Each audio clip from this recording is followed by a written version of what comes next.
I see the same pattern of drug use in all things, to be honest with you. And certainly wrestlers who tend to be more neurotic, and it's like you have to have a certain disposition to like base your career and your and thus your value to some degree on the approval of strangers. Wrestling is life.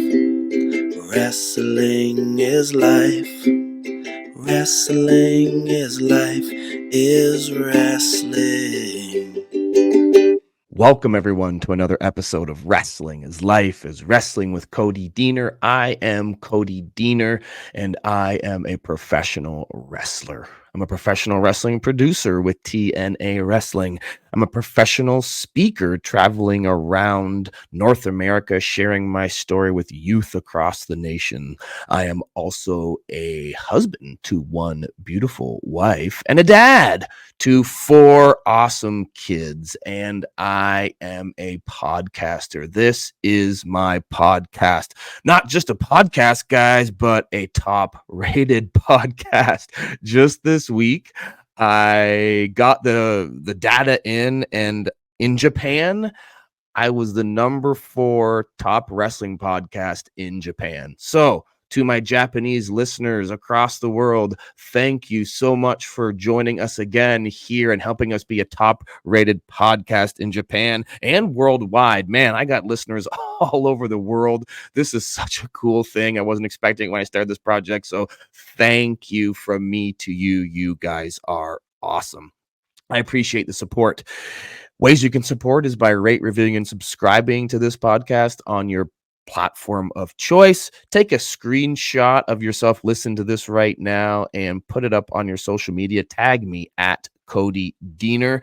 Better yet, support my sponsors. Rest When Dead Clothing on Instagram or restwhendead.ca. Get yourself a t-shirt, a tank top, a wicked awesome hat, as well as signature series t-shirts from myself, Crazy Steve, Jody Threat. And definitely, if you haven't heard yet, please go support my good friend, my brother, Jesse Scott. He's going through the fight of his life right now with cancer, and there is a t-shirt up right now at restwhendead.ca, the Jesse Scott Fighting Spirit t-shirt, to support him, his wife, and his 3 children right now going through an extremely tough time. Please visit restwhendead.ca. Consider getting yourself the Jesse Scott Rest When Dead t-shirt. Also, ceofit.ca for all your supplementary needs. Those are my 2 OG sponsors. Thank you to Rest When Dead and to CEO Fit. Support me by supporting my sponsors. If you want to advertise on this top-rated podcast in Japan, maybe I can get myself a Japanese shampoo commercial like Edge or Booker T back in the day. Right now, if you want to do that, then hit me up at ads@codydiener.com. That's ads@codydiener.com. I will support your business, advertise your business on my business here at Wrestling is Life is Wrestling. Other ways you can support me is by going to patreon.com/Cody Diener. All episodes go up early and ad-free. You do not get episodes broken into part 1 and 2. You get part 1 and 2 at the same time. No intro, no outro, no ads, just the raw audio and video footage over at patreon.com/Cody Diener, as well as bonus stories that are not shared here on the podcast, only exclusive to my patrons over at patreon.com/Cody Diener. Go sign up for a free trial. I know you'll love the content. Also, you can go to prowrestlingtees.com/Cody Diener, get yourself a t-shirt. Go to cameo.com/Cody Diener and get yourself a personal video from me to you. If you want to bring me to your school to do a presentation, I'm super busy, guys. The spring season is coming here. The sun is out. I'm getting out on my motorcycle. I know that spring is coming and the weather's getting better. And as soon as that happens, my speaking schedule gets crazy busy. If you want me to speak at your school, hit me up at chrisgrayspeaks@gmail.com or check out chrisgrayspeaks.com. That's Gray with an A, chrisgrayspeaks.com, and you can learn all about what I'm doing in the professional speaking world. If you're an indie promoter and you want to book me, go to book Cody at CodyDiener.com. Book Cody at CodyDiener.com. I'm going to share my crazy busy schedule at the end of the episode today, and you'll hear just some of the awesome indies I'm going to be visiting, as well as the TNA schedule that we got going. Speaking of TNA, we just had TNA Sacrifice in Windsor, as well as a television taping. It was amazing. Thank you to all of the Windsor fans. I have a long storied history in Windsor, Ontario. As a Ontario proud Canadian boy, it's always awesome going back to Windsor. And just a little teaser at the tapings, there's something pretty cool that I got going on over the next few weeks. So tune in to TNA Wrestling. You can go to tnawrestling.com, see the schedule, see wherever you are in the world, worldwide, you can check out TNA Impact each and every Thursday. Go to tnawrestling.com and you can see, depending on where you are, whether you're in Japan, whether you're in the UK, whether you're in India, whether you're in the United States, Canada, anywhere in the world, you can check out TNA Wrestling. There's options there. So go to tnawrestling.com and see where you can check it out over the next few weeks. Man, I got some cool stuff coming up. That's all I'm going to say. Can't give you any spoilers here. All I can say is it's awesome. I'm proud of it. I'm very happy with how it went. Windsor, you're awesome. Check out the next 2 weeks of TNA Wrestling. All right. Speaking of TNA Wrestling, today's guest, part 2, is someone that I worked very closely with at TNA Wrestling when he was the writer there, doing the creative writing at TNA Wrestling. That is, of course, Jimmy Jacobs, who has now landed himself in AEW. We're going to talk a little bit about that today in part 2, but we left off last week. If you haven't listened to last week, by the way, go back and check it out right now. I said this on my socials. I said this in the intro to last week. This conversation that I had with the amazing Jimmy Jacobs is like no conversation that I've had before on this show. However, Jimmy is like one of the first guys I thought of when I thought about starting this project, because he connects wrestling to life so intricately in his mind, and he has such deep thoughts about the world and the things that are going on around us, as well as how to write professional wrestling. I'm like, I gotta have this guy on. And you listened to part 1 last week, and you were back here for part 2. If you didn't, go back and listen to last week's episode. It's fascinating. Jimmy's a fascinating guy. And I left you on a cliffhanger last week. We were right in the middle of me asking Jimmy about his mindset and the way that he thinks, and whether or not kind of the way he was thinking at a certain time in his life, if that contributed to his drug addiction. Jimmy has spoken about this publicly, and he was very open with me. He was an open book throughout this entire conversation. That's where we left off. I asked him about his drug use and his past drug addiction, and he was just about to answer it, telling me, his drug use, why it happened, how that affected him. It's interesting. It's interesting. Both Jimmy and I like that word interesting. We say it a lot in this conversation last week as well as this week for part 2.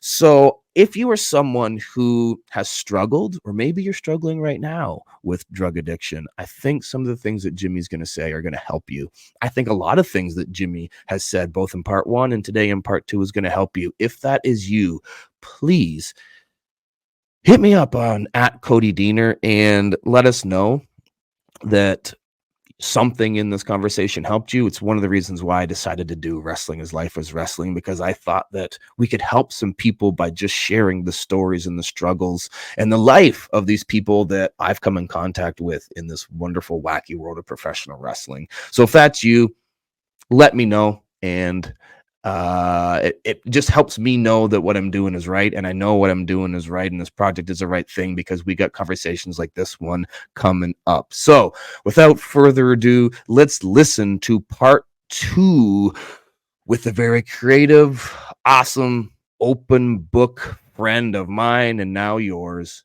Jimmy Jacobs.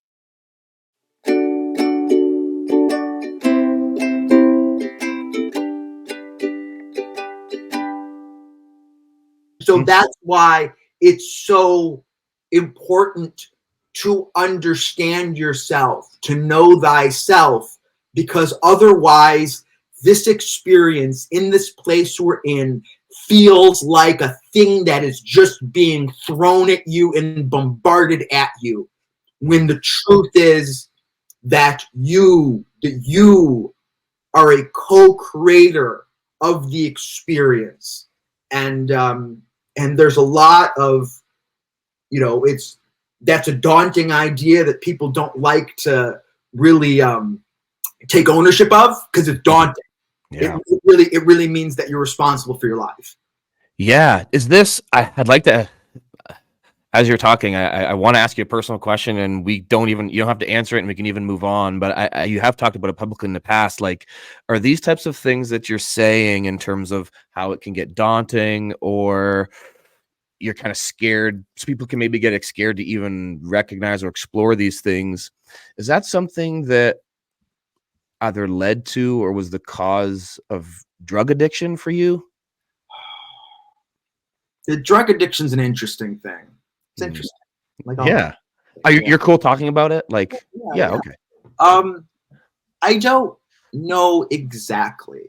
I have certain understandings. Like, there's certain things when I look at the first time I took 2 Vicodin, and all of a sudden it was like, like this weight off my chest that I had been carrying for so long. Like, I can breathe now.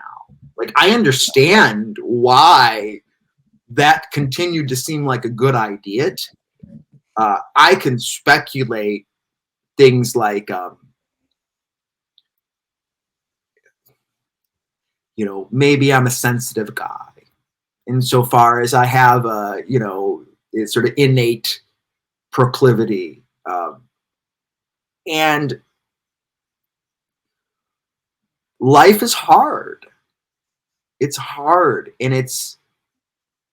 there's pain in it, and there's suffering in it. Mm-hmm. And if you're wired a certain way, and I make zero excuses, so please interpret nothing I'm saying of any excuse. I take full responsibility for my experience, for everything that I've it's not coming across that way to me, but I totally see what you're saying. Yeah.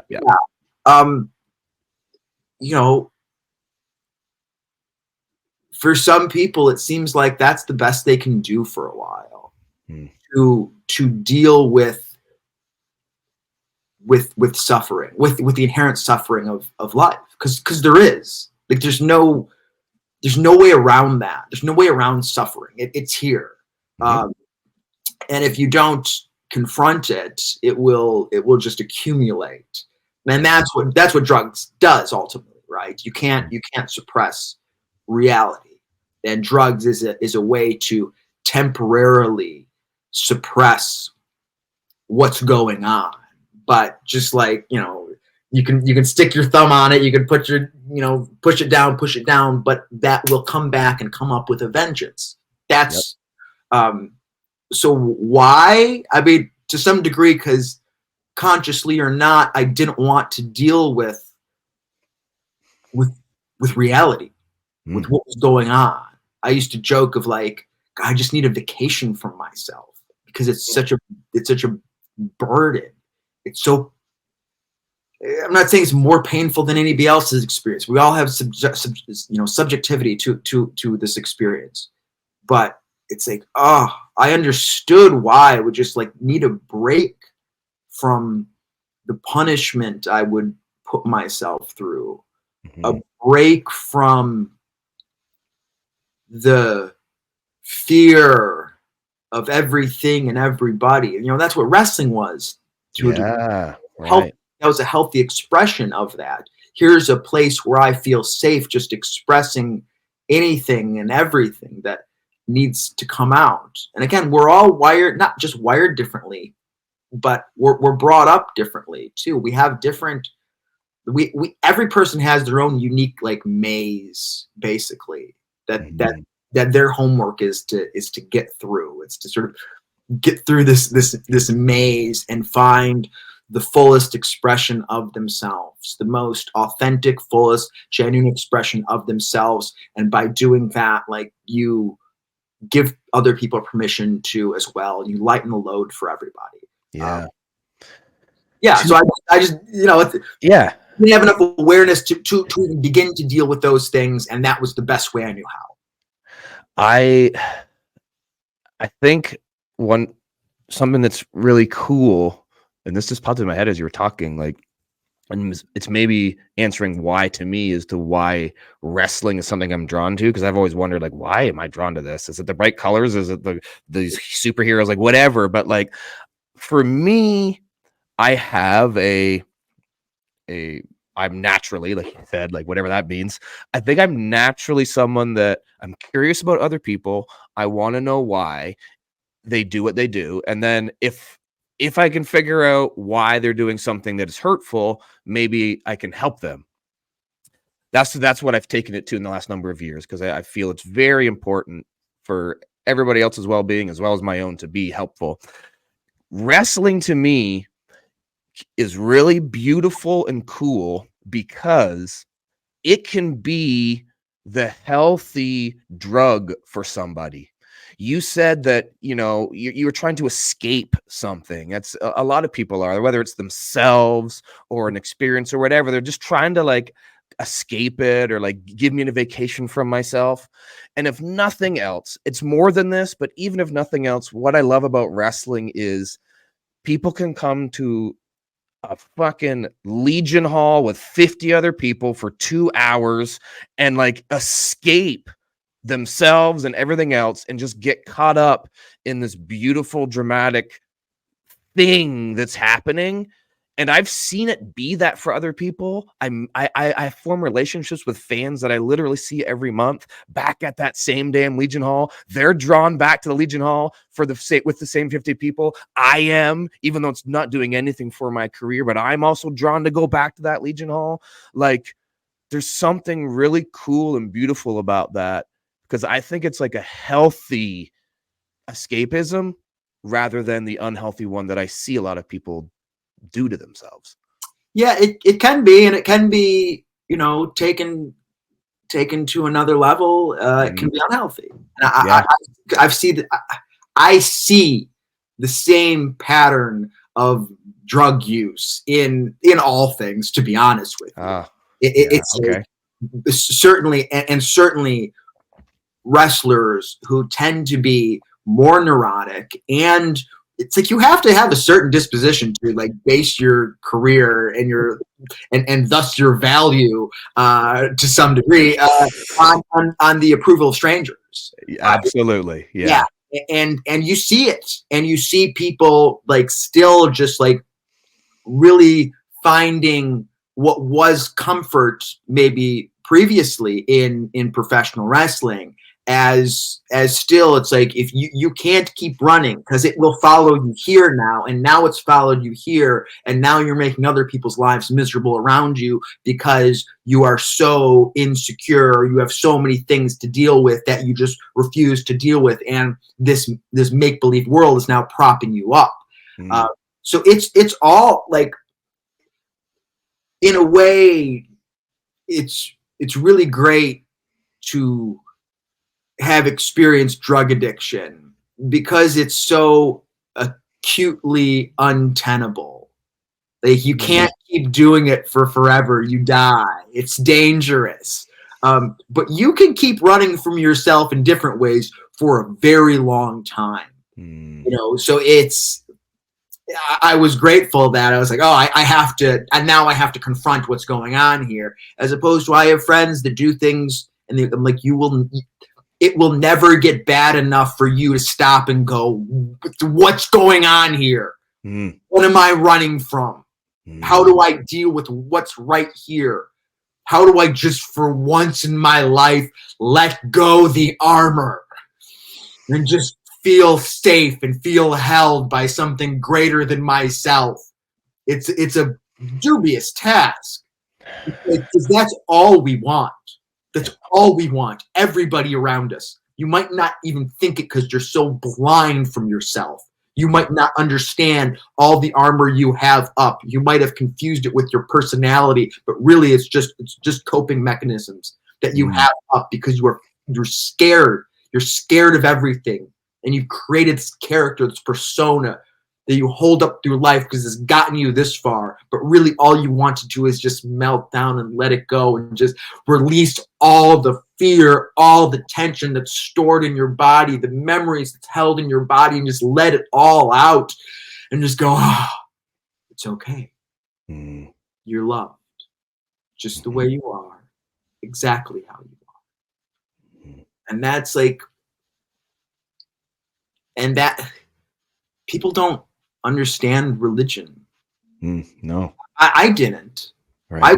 I grew up Catholic. I had no idea what it was. It's like, and I'm not saying any one thing is right or this thing is right, but like ultimately, like religion is like when you play all of this out all the way through. When you play everything I just said out to its deepest core, you come to this word called God. That's at the end of playing all of this out. We can talk about the best way to live life and what's right and what's wrong. You play that all the way out. You come to this thing that underlies all of reality that some people have called God, because it's just all of this played out all the way through, because I've done it. That's how I know, because I've screwed around on the surface and go, how should I act? How should I treat people? How do I take care of this? How do I take care of that? What makes this? What makes this that? What? And you play it all the way through. There are no words for it. There's a mystery that underlies all of it. We use words like God. We use the words like unconditional love, held by something greater than yourself, living for something more than yourself. Like all of these like words, it's all just like me producing a promo with someone and going, hey, try this. I'm pointing at something. That's what this is. Everything I'm saying is pointing at something. It's pointing at something that you could use a term like just accept God's love. That's all you want in your life, even if you don't know it. You want to just accept God's love. That's a way to say what I'm talking about. Yeah. I love that, Jimmy. I was thinking as you were speaking, I think I kind of just got some personal insight as to one of my first questions that I had about myself and about you, and it was like, why are we even here in this wrestling world? How did we make it to where we have as quote unquote successful, whatever that means? For me, I said earlier that wrestling can be that escapism thing for some people. And for me, at some point in my life, it could have gone one of two ways, or probably more, but like I'll simplify it to two. I could have used it as the armor that you're talking about, which I've seen so many guys do, and worn that as my armor and go, nope, this is my armor. And it would have been the defining thing of my entire identity. But I am so lucky, blessed, whatever you want to say. I use the word blessed, that a number of years ago, stopped putting my value as a person on my success in wrestling. And I found it in my identity in what I call God. That's where my value comes from. Nothing with my success in wrestling. So this armor I'm putting on, it's a play costume for now. So I get to use it in a positive way because I can just take that back off. It's not who I am, So I found my true identity and value in my God. Then that opened me up to be like, wrestling is just fun, and I can do it for a really long time because of that. Buddy, what you just said is it. It's like if you derive your fundamental identity, your fundamental value from anything else other than being itself, other than an idea. Again, you could say God, or you could say that inherently I have infinite worth. My worth is not contingent on anything I do, how anybody views me. It's contingent on nothing else but being itself. If you derive value, like your fundamental value, your fundamental identity from anything other than that, it becomes corrupted and pathological. Anything else, man, and that's all things, dude. That's like even the setup of our the United States. It's like we hold these truths to be self-evident that all men were created equal. That we, to paraphrase, that we have rights endowed to us by our Creator, from the natural law of things, because of the way things are. You have these rights not given to you by somebody. It's like the very same idea. Yeah, that's very interesting. Yes. Yeah, and that's that has to be the foundation of all things.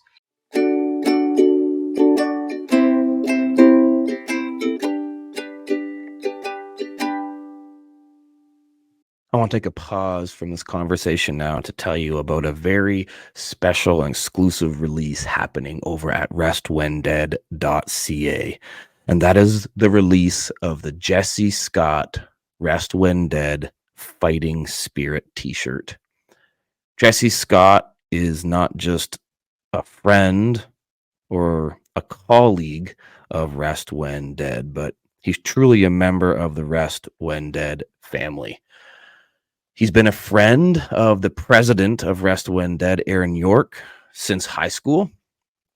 He was the very first person to support Rest When Dead with the very first online order. The first online customer for Rest When Dead was Jesse Scott.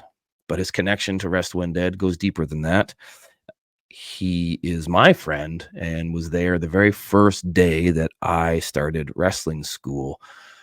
I started wrestling school because Jesse Scott decided to start a wrestling school and start a wrestling promotion called Fighting Spirit Pro Wrestling. He created a platform for individuals like myself, Eric Young, Sean Spears, and fellow Rest When Dead athlete Crazy Steve. None of us would be where we are today in the wrestling industry if it wasn't for wrestling promoter and fellow wrestler and Rest When Dead family member Jesse Scott. But Jesse Scott has a very different, unique, and difficult challenge ahead of him right now, because Jesse Scott has recently been diagnosed with cancer.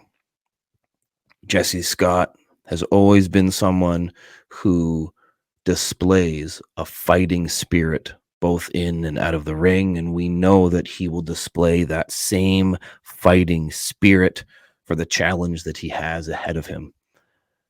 And he's going to need to show that fighting spirit because he is surrounded by a beautiful family. He has a wonderful wife, and he's also the father to 3 young boys.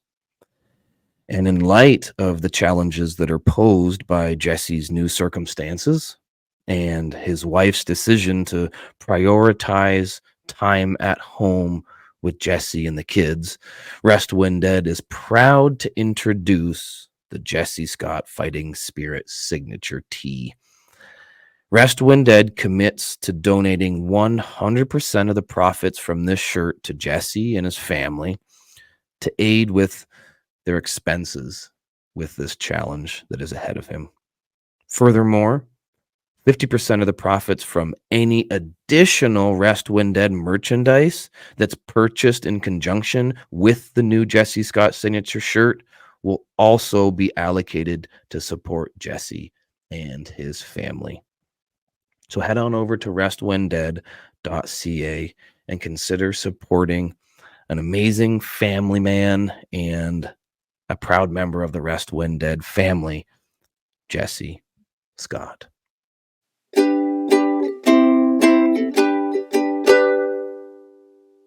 people like to pick on the Christians these days for a lot of things, but like they hold a strong line of this, like when anything happens that subverts the idea that life inherently has worth, like that life's worth is anything but inherent, they rally against it.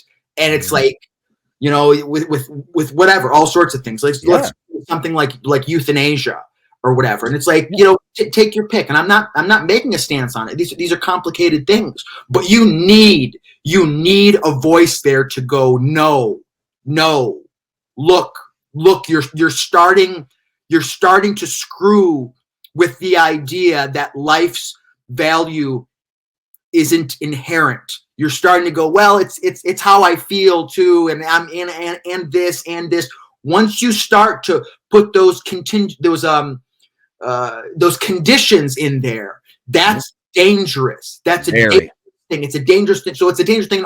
I'm saying this isn't in all levels. Yeah. So so back to the level of like me as a person, if I think that my value comes from how I, you know, my success, then my success in wrestling becomes my God. Like that takes the place of the God, capital G, whatever that means. Like the mystery, the greatest ideal, the ideal of ideals, the top of the top, the greatest of the greatest, the best of the best, good, capital G as such, however you want to think of it.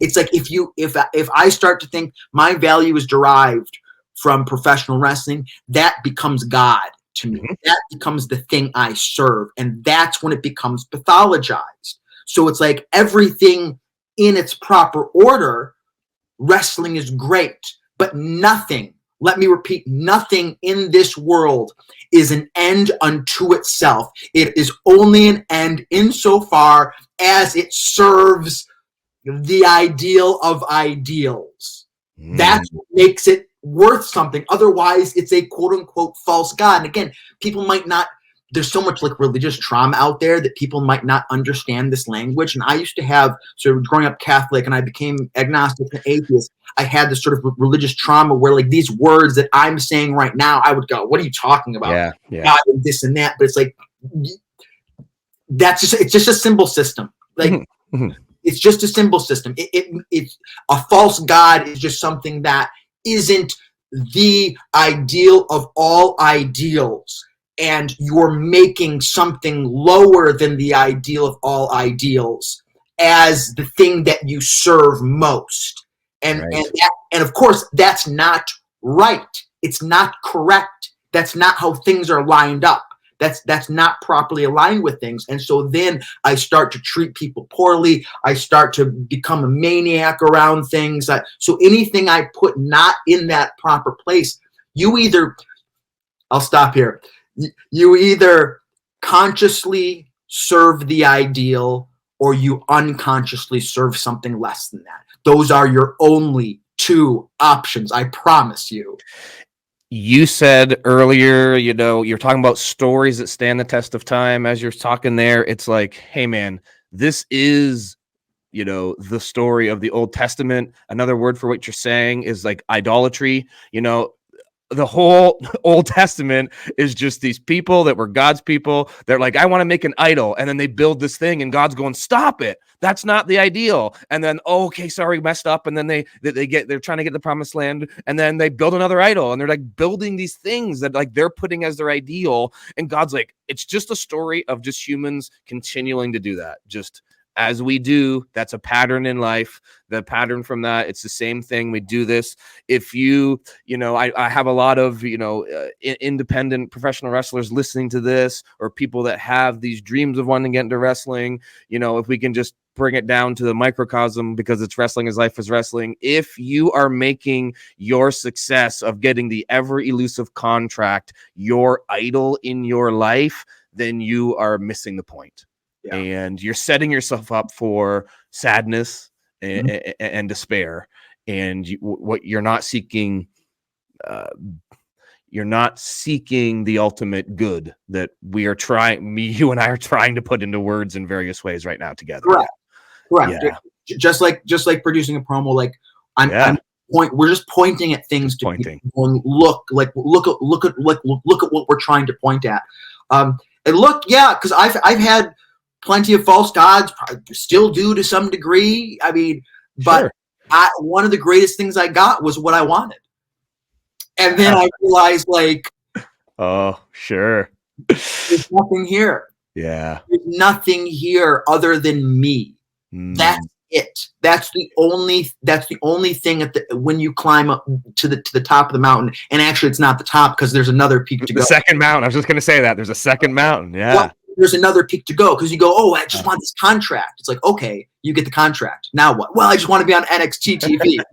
Now what? Well, I just want to be on Raw. I just want to be world champion. I just want, like, it's just, it will keep going forever. And if you don't have a solid ground, you're a dog chasing your tail. If you have a solid ground, if you understand that the here and now is perfect, so to speak, like life's sort of this balance between like the acceptance of the now and like total comfort in the now moment, not needing to alter it at all, and then also then going, okay, now let's play. Yeah. But if there's no ground beneath you, if the now is what you're running from, it's like you will just like run after the next thing, So you have to be okay with the now first. You have to like be able to sort of sit with everything. And that's a lot because you don't even know what everything is inside of you because we're all mysteries to ourselves. Don't think you understand yourself. You don't at all. Like none of us do. Like I peel back more and more layers of myself like constantly. Until you're ready to just like be okay with nothing and anything, then you're kind of just distracting yourself, more or less. Is what you're talking about in terms of the here and the now and kind of understanding it and not making that your foundation, does that play into how you've made decisions in your wrestling career? Like, and specifically, I want to ask, like, you know, you and I worked together in Impact and you were there for many years, and then you make this decision to move on and you go to AEW, which is where you are now. Like, how do you make that decision? Is it this here and now thing that I am experiencing, I feel that it's over now? Like I have to go, there is another thing. Do you see what I'm saying? Yeah, does that help? Is that what kind of informs your decision making? Well, look, man, it's interesting. Like, so even if I don't act like it, I fundamentally know that what's in front of me is what's for me, right? Like you know the old saying, like life's happening for you, not to you. Like I know that, and I've seen it to be true many times, and many times when I was in the moment and I thought, oh no, this is, you know, it's like, no, this is exactly for you. Now the question becomes then, like, what is this moment asking of me? And that's something that I'm still working on, like being tuned enough, like my instrument, my body being tuned enough to what's in front of me to know what it's asking of me. You know, really many times the options are things like, is what's being asked of me to accept what's in front of me outright. Just go like, hey, learn to be okay in this when the external world doesn't meet your internal desires. Well, that's an important thing to know because look, the modern paradigm, the mainstream paradigm is like, hey, what you do in life is you have things you want and then you try to change the external world to meet your internal desires. Right. And there's utility to it because you go, well, that's a goal, right? I want to be a pro wrestler. I go and I do and I take the steps. Like there's utility to that, but that in and of itself is again, it's a pathology. So is this moment asking of me acceptance of it all in totality, to be in this external condition, that there's external thing that I don't like. The external world is, it's not meeting my preferences. Is what's being asked of me is just to accept that, just to accept it and just chill in it and be in it and learn to be comfortable in this sort of uncomfortableness. Is this asking me to engage with it in a way where I am gonna try to change things around? Is what's in front of me something that it's calling me to go, hey, actually, guys, let's do this different. Hey, you know what? We can make this better. Is that what's being asked of me? Or is what's being asked of me is to just go, hey, this place I'm in right now, it's not for me right now. This is asking for me to make the decision to step out of something that just isn't for me. So these are all things that I don't know if there's right answers. I mean, this is the serenity prayer to some degree, right? Sure. Yep. Like, grant me the serenity to accept the things I cannot change, the strength to change things I can, the wisdom to know the difference. Yes. Yeah. So I'm very grateful for your time. I think we should. I kind of want to start to wrap up here, and I think one of the last questions I definitely want to ask you that I'm very interested to hear your answer to is relating to what you just said. You're here in the now. You're deciding in that moment. Is this a place that's just I'm supposed to accept what's happening now, or am I called to move on? What are your thoughts on the future? Like, if I was to ask Jimmy Jacobs, what are your plans and goals for your future? Do you have those? It's so weird, man. I don't. The more I know, the less I know. What are my goals? My goals are to let go of the tension in my body, release the emotions that in my life for some reason I haven't felt safe enough to release, and to submit myself to the highest, the greatest good, in order to be the fullest expression of myself and thus be a boon to the world. Which I guess, as I just say that, that's the story. The story is you sacrifice the idiosyncratic self, and in sacrificing him, then you redeem yourself and you redeem the world. That's what the story is. The word that came to mind is when you just said all those goals is not a word that I use lightly or even use a lot. I feel like that noble is the word. I don't know why. You just those goals are like, that's like admirable, noble goals. Like, instead of saying, oh, I don't know, I want to be in the main event of WrestleMania. It's like, well, okay, like that. I don't know. There's something admirable and noble about your goals. I appreciate that, but the truth is, I've just figured out there's nothing else to do. There's nothing else. Like, when I say this is the story, I mean, this is what's going on. This is what's being called of you at all moments. That's what this place is. It's like, experience the things you want to experience and get back, like put into reality everything you want to put into it, and get back everything that gets you back, until you start to see that there's a way to live. There's something that gives you back something that's worthwhile, because everything else is a false god. So sacrifice your own idiosyncrasies, sacrifice all the things you're holding on to for dear life, because, oh my God, if I let go of this, then what? and just allow yourself to die, to be held by something greater so you can actually live.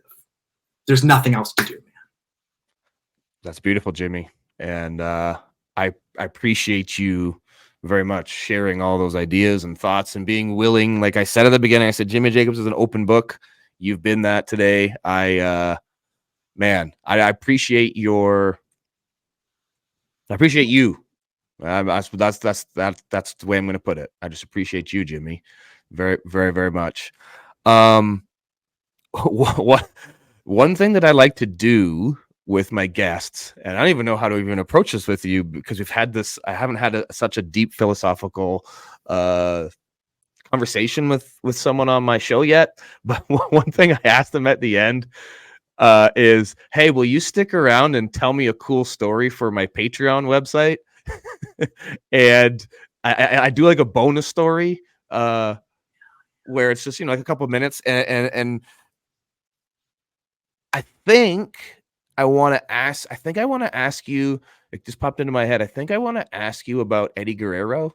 Mm-hmm. I was there that day, and I think there's something interesting. There's a microcosm of that story that there's things that can be learned or said about that are deeper than just you got to wrestle Eddie Guerrero on SmackDown. So would you be willing to maybe just talk for a few minutes about that? And I'll put that up on my Patreon as a bonus story to the people that support me in a special way. And you got the time to do that, Jimmy? Yeah. Thank you, man. So I'll end my free show here, and we'll jump over on our Patreon. And again, just thank you, Jimmy. I appreciate you very much. Appreciate you too, buddy.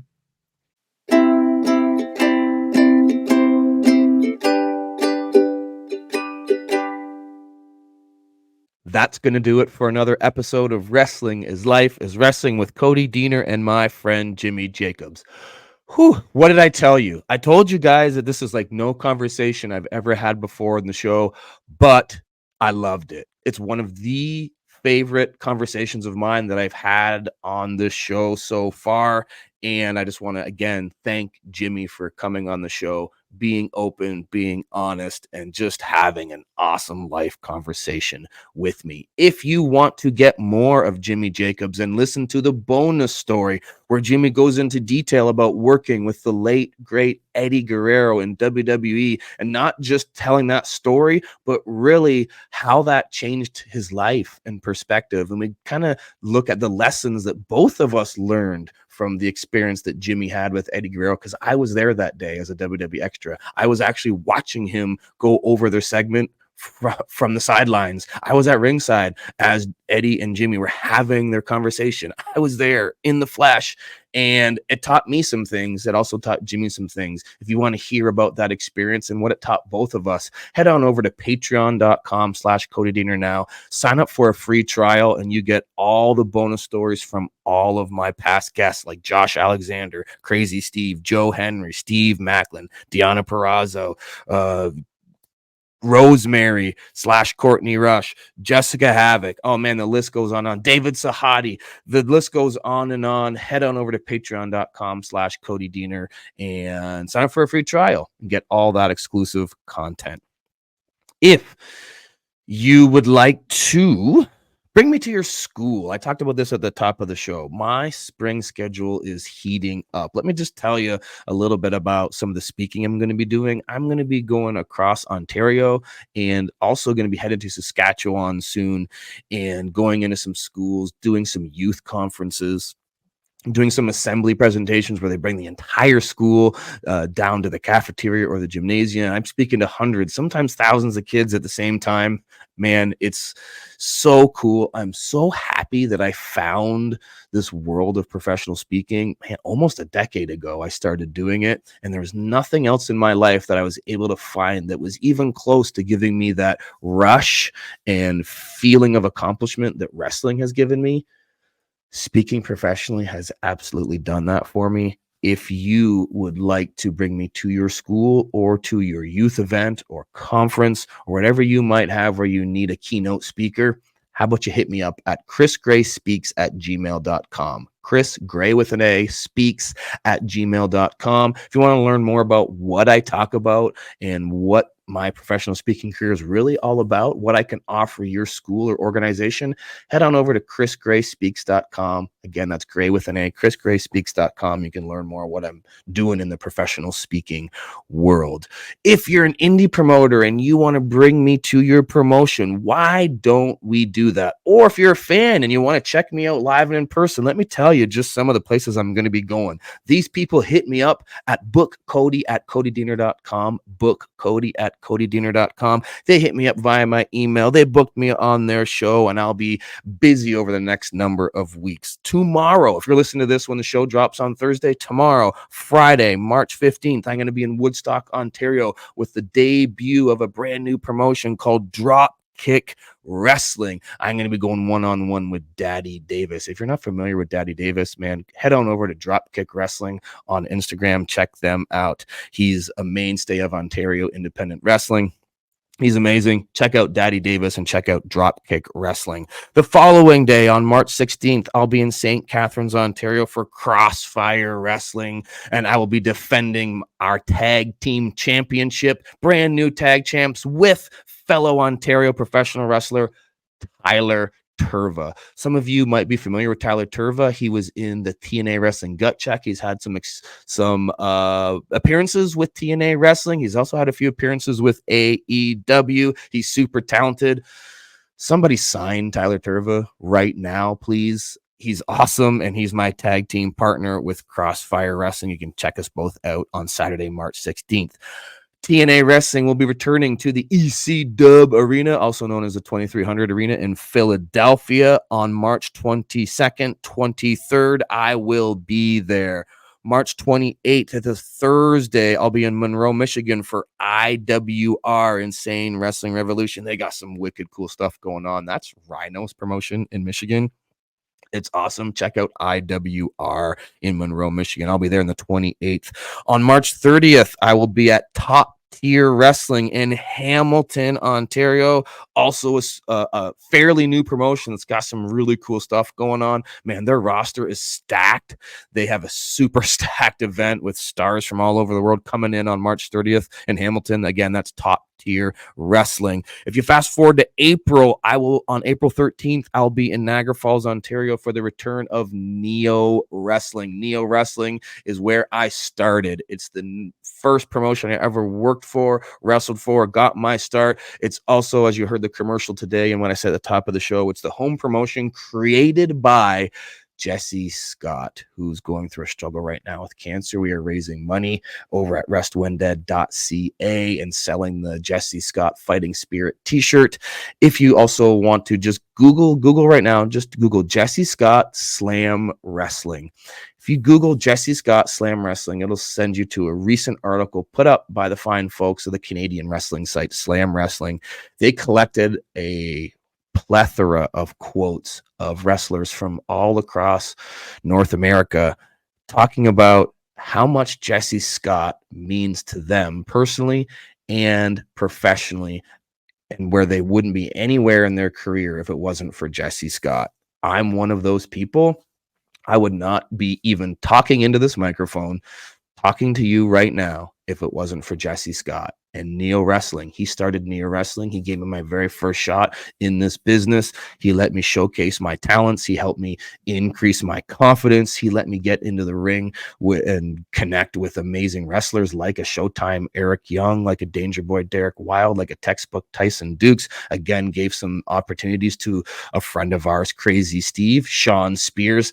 You probably are familiar with all of those names. They are amazing talents, and they would never have gotten the shots that they got in this business if it wasn't for Jesse Scott. So I'm very much looking forward to heading back to Neo Wrestling on April 13th. Just hop on your Google machine, Google Neo Wrestling, get your tickets if you're in the Niagara Falls area. The show is going to be wicked awesome. Oh, other ways you can support me, go to patreon.com, sign up for a free trial right now. How about you go to prowrestlingtees.com, get yourself a t-shirt, /Cody Diener, of course, patreon.com /Cody Diener, cameo.com /Cody Diener. Oh man, I'm telling you all about what I'm doing. I'm all around the world doing my thing. I'm shilling my stuff. I'm giving you this podcast content. I'm crazy busy. And next week, the content machine is just flowing, guys. Next week, there's more. We have a brand new guest next week. I'm not going to tell you who it is, but I'm going to tell you, if you want to talk about interesting and different people like we had on today with Jimmy Jacobs, I think next week's guest is even more unique and different in who they are, what they do within this wild, wacky, crazy business of wrestling. There's literally, next week's guest is one of one.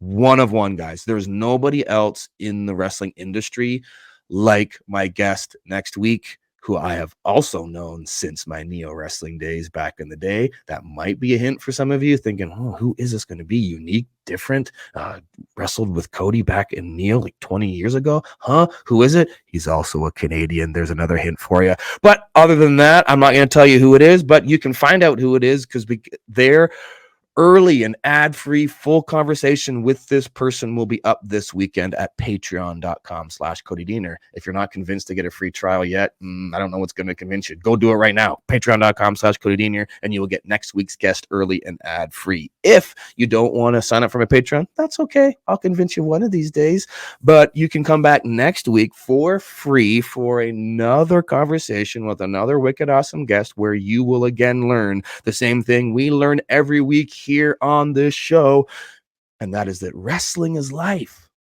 is wrestling. We'll see you next week, guys. Wrestling is life. Wrestling is life. Wrestling is life is wrestling.